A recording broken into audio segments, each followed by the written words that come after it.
هو ليه عبد الحليم حافظ غنى أغنية أسمر يسمراني رغم إنها مش أغنيته؟ الموضوع مش مجرد إنه حب أغنية وحب يغنيها وخلاص، الموضوع موضوع غيرة فنية.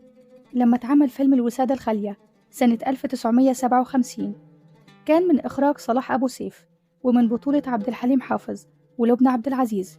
بالرغم من نجاح الفيلم وكمان نجاح الأغاني اللي غناها العندليب في الفيلم، كان في أغنية في نص الفيلم بتغنيها الفنانة فايزة أحمد اللي هي أغنية أسمر يسمراني.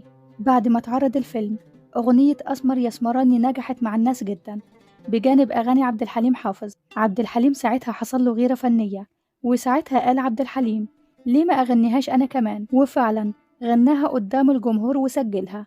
وبما إن عبد الحليم وقتها كان نجم شباك، الأغنية اتشهرت أكتر وبقت مرتبطة بيه أكتر من فايزة أحمد. فايزة أحمد تسكت؟ لا، ما سكتتش. ساعتها فايزة أحمد اتغاظت جدا وحست إن حقها اتاخد منها، فعملت أغنية ساخرة بترد فيها على عبد الحليم حافظ.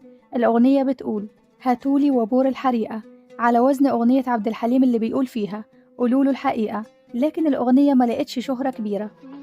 هاتولي هاتولي وبور الحريقة، شوفولي شوفولي شوفولي شوفولي طريقة في مخه سمرته ورخيق مرته في 5 دقيقة يا بور الحريقة. بعد كده حصل صلح بين عبد الحليم وفايزة، وفايزة وقعت على إقرار مكتوب بتاريخ 4 يوليو عام 1957 إنها استلمت 50 جنيه باقي فلوسها مقابل الأغنية، واتنازلت عن أي حقوق تخص الأغنية، وسمحت للمنتج رمسيس نجيب إنه يستخدمها في الفيلم زي ما يحب.